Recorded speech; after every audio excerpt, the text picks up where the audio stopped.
হরে কৃষ্ণ। ভাগবত কথামৃতে সকলকে জানাই স্বাগত। এই ভাগবত কথামৃত যদি আপনাদের ভালো লাগে তাহলে অবশ্যই চ্যানেলটি সাবস্ক্রাইব করে দেবেন। ভিডিওটি স্কিপ না করে পুরোটা শুনুন, আশা করি ভালো লাগবে। হরে কৃষ্ণ, হরিবল। জানিতায় আজ 29 তারিখ জানুয়ারি, বৃহস্পতিবার 2026। প্রতিদিনের অনলাইন সৎসঙ্গ শুরু করার আগে আমি আমার গুরুপাদ পদ্মের শ্রী চরণে অহেতুকি ভক্তি প্রার্থনা করি।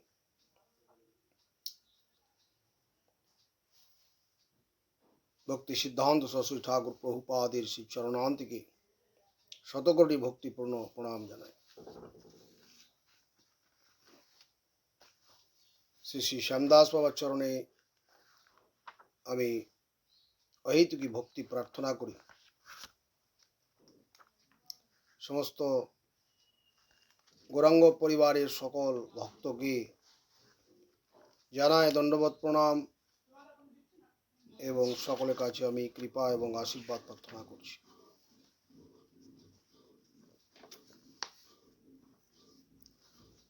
বন্দে গুরুপদদ্বন্দ্বম ভক্তবৃন্দ সমন্বিতম শ্রীচৈতন্য প্রভুম বন্দে শ্রীনিত্যানন্দ সহোদিতম শ্রীনন্দনন্দনং বন্দে শ্রীরাধিকা চরণোদয়ম গোপীজন সমায়ুক্তং বৃন্দাবনং মনোহরম আজানুলম্বিত ভুজৌ কনকাবদাতৌ সংকীর্তনৈকপিতরৌ কমলায়তাক্ষৈ বিশ্বম্ভরৌ দ্বিজবরৌ যুগধর্মপালৌ বন্দে জগৎপ্রিয়করৌ করুণাবতারৌ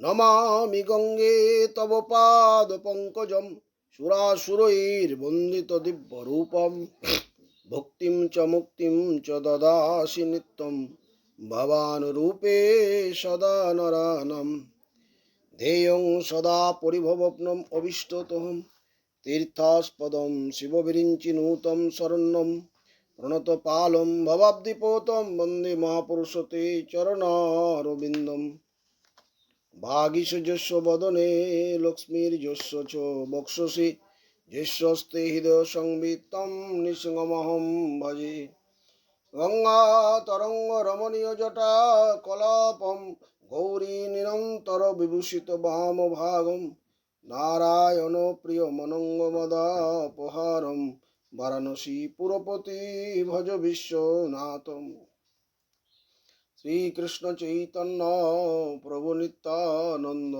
শ্রী অদ্বৈত গদাধর শিবাসাদি গৌর ভক্ত বৃন্দ জয় রূপ সনাতন ভট্ট রঘুনাথ শ্রীজীব গোপাল ভট্ট দাস রঘুনাথ নারায়ণ নমস্কৃত্যং নরং চৈব নরোত্তমং দেবীং সরস্বতীং ব্যাসং ততো জয়মুদীরয়ে। ওম হরে কৃষ্ণ কৃষ্ণ কৃষ্ণ হরে হরে, হরে রাম রাম রাম হরে হরে। আজ মাধব মাস, এই মাসটি মাঘ মাস, মাধব মাস বলা হয় বৈষ্ণবী ভাষায়। আজকে একাদশী তিথি, এই তিথিটাকে জয়া একাদশী বলা হয় বা ভৌমি একাদশী বলা যায়। আজ আমরা এই জয়া একাদশী বা ভৌমি একাদশীর যে মাহাত্ম্য সেটা সম্বন্ধে কিছু আলোচনা করার ইচ্ছা।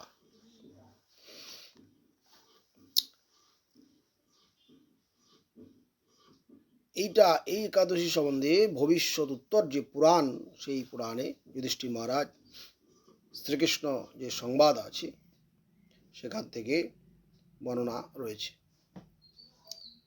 মহারাজ যুধিষ্ঠির মহারাজ শ্রীকৃষ্ণকে বলছেন যে হে জনার্দন, আপনি জরায়ুজ, সেদজ, অন্ডজ, উদ্ভিজ্জ এই প্রকার 4 প্রকার যে জীবের উৎপত্তির মূল কারণ। জরায়ুজ, সেদজ, অন্ডজ, উদ্ভিজ্জ, এই 4 প্রকার যে জীব রয়েছে, এই 4 প্রকার জীবেরই আপনি উৎপত্তির মূল কারণ। কে কাকে বলছেন? যুধিষ্ঠির মহারাজ ভগবান শ্রীকৃষ্ণকে বলছেন। কারণ আপনি সকল সৃষ্টি স্থিতি প্রলয়ের একমাত্র কারণ হচ্ছে আপনি। তা আপনি কৃপা করে বলুন যে এই যে জয়া একাদশী কিভাবে আচরণ করতে হয়, তা এই ব্রতের যে মহিমা সেটাই বা কি, এটা আমাকে দয়া করে আপনি বলুন। তখন ভগবান শ্রীকৃষ্ণ এই যুধিষ্ঠির মহারাজকে বলছেন যে এই মাঘ মাসের যে শুক্লপক্ষ এই যে জয়া একাদশী বা ভূমি একাদশী পালন করলে জীবের সমস্ত পাপ, এই যে ভববন্ধন, আমরা যে এই জড় সংসারের মধ্যে আবদ্ধ মুখ রয়েছি, দুঃখ কষ্ট পাচ্ছি, এর থেকে আমরা মুক্তি লাভ করতে পারবো। এটা তো অনেক বর্ণনা আছে, সময় তো কম, 5-10 মিনিটের মধ্যে কি আর একাদশীর মাহাত্ম্য বলতে বলতে অনেক কথা সম্ভব নয়। চেষ্টা করছি সংক্ষিপ্ত আকারে করার। তো ভববন্ধন মুক্ত হওয়া যায় কিভাবে, এটা শ্রবণ করো তুমি, আমি তোমাকে বলছি। তো একবার হলো কি, দেবরাজ ইন্দ্র, এই যে আমাদের ভুব মহজন তপসত্য রয়েছে, এই যে যে চতুর্দশ ভুবন, এই যত ওপরে যাওয়া যায় তত আমাদের যে এই যে জড় ভোগ, আমরা মেটেরিয়াল ওয়ার্ল্ড, যে পৃথিবীর মধ্যে মাটি জগৎ, এটা এইখানে থেকে আমরা যত ওপরে উঠবো তত এই ভোগটা ফাইন হয়ে যায়, সুপার ফাইন ভোগ। ওই জগতেও মহাজন তপ স্বর্গলোক, ব্রহ্মলোক, সমস্ত যে ভুবলোক, মহলোক, এই সমস্ত ভোগ আছে। আমরা ভাবি সেখানে ভোগ নেই, সেখান থেকে এই জগতের থেকে অনেক ভোগ বেশি। ওই ভোগটা, এই জগতের ভোগটা বিকৃত, দুর্গন্ধ, কিন্তু ওটা কোনো দুর্গন্ধ নয়, এরকম সুপার ফাইন ভোগ ওটা। সেই ভোগটা লাভ করতে গেলে কর্মের দরকার হয়, যে যেমন কর্ম করে সে সেরকমভাবে ভগবান বলছেন যে সেখানে পৌঁছাতে পারে। তো দেবরাজ ইন্দ্র, তিনি এই স্বর্গলোকের অধিপতি রাজা দেবরাজ ইন্দ্র, একসময় দেবতাগণকে নিয়ে একটা অনুষ্ঠানের আয়োজন করেছিলেন। একটা সেই যে জগৎ সেরা পারিজাত পুষ্প সুগন্ধিত, অত্যন্ত বর্ণনা, অত্যন্ত সুন্দর বর্ণনা আছে স্বর্গলোকের। সেখানে অমৃত পান করে অপ্সরানী সুন্দরী অপ্সরাদেরকে নিয়ে একসঙ্গে বিহার করে থাকে। একবার ইন্দ্র মহারাজ 50 কোটি নায়িকাকে নিয়ে একটা নৃত্য গীত নাচ গানের আয়োজন করেছিলেন সেখানে।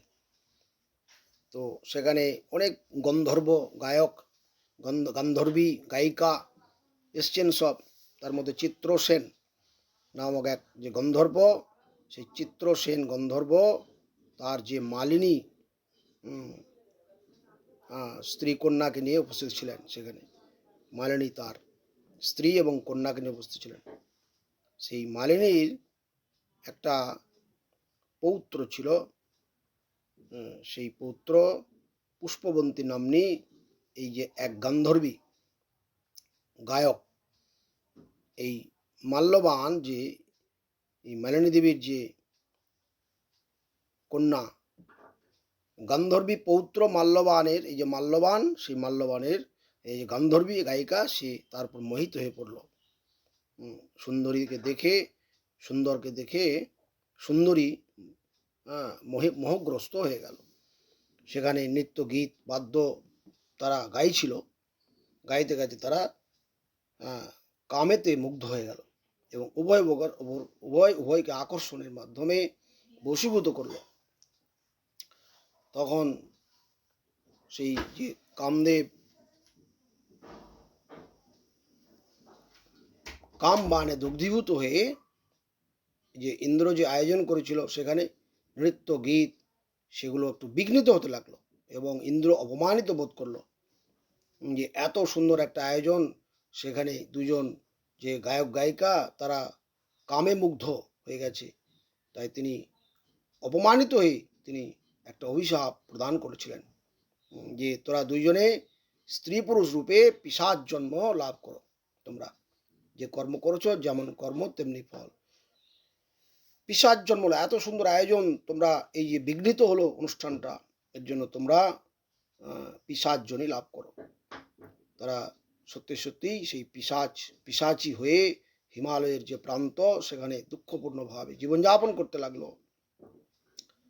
দুইজনে ব্যাকুল হয়ে, অনেক তারা ঘুমোতে পারছে না, ঠান্ডায় কাঁপছে।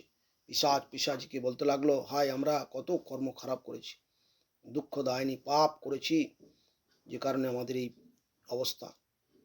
আমাদের এটা কতদিন পরে আমাদের অবস্থা যাবে, কতদিন লাগবে। এই অবস্থায় দেখতে দেখতে মাঘ মাসের শুক্ল পক্ষে জয়া নামনে একাদশী এসে উপস্থিত হলো। তারা সেই দিনে কোনো আহার পাচ্ছে না, কোথাও ক্ষুধায় তারা তৃষ্ণায় জর্জরিত, কোনো ফলমূলও পাচ্ছে না। তারা ওই জন্যই সারা দুঃখপূর্ণ অবস্থায় সেই বনের মধ্যে রাত জেগে কাটাতে লাগলো। এই প্রকার তাদের একাদশী পালন হয়ে গেল, জয়া একাদশী পালন। ওই জন্যই এই বিষ্ণুব্রত যে পালন, তারা পিশাচী হয়েও কিন্তু তারা একাদশীর পালন ফল লাভ করলো।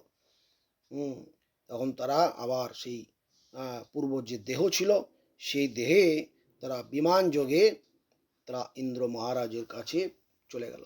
তখন ইন্দ্র মহারাজ দেখে তো অবাক, জিজ্ঞাসা করলো, তোমাদের এরকম মুক্ত কে করলো, তোমাদেরকে এই মুক্ত অবস্থা কে করলো? তখন তারা বলে, হে স্বামীন, হে দেবরাজ ইন্দ্র, আমরা ভক্তিযোগে এই যে জয়া একাদশী বা ভৌমি একাদশী আমরা পালন করেছি, এর জন্য আমাদের পিশাচত্ব দূর হয়েছে। তাদের কথা শ্রবণ করে ইন্দ্র মহারাজ ভগবান বিষ্ণুতে ভক্তির উদয় হোক, বা যারা একথাও বললেন যে যারা পালন করবেন এই ভৌমি একাদশী, তাদের বদ্ধ দশা মুক্ত হবে। তোমরা অত্যন্ত ভাগ্যবতী, তাই তোমরা স্বেচ্ছায় সুখী বিহার করবে। ভগবান শ্রীকৃষ্ণ বলে, হে রাজন, যিনি আনুষঙ্গিকভাবে ব্রত পালন করেন তার যজ্ঞ দান তীর্থভ্রমণের ফল লাভ হয়। এ হচ্ছে ভৌমি একাদশীর মাহাত্ম্য। আজকে এই পর্যন্তই। বাঞ্ছা কল্পতরুভ্যশ্চ কৃপা সিন্ধুভ্যেব চ পতিতানাং পাবনেভ্যো বৈষ্ণবেভ্যো নমো নমঃ। হরে কৃষ্ণ। বহুত বহুত ধন্যবাদ। এই ভক্তিমূলক কথা যদি আপনাদের ভালো লাগে অবশ্যই কমেন্টে জানাবেন।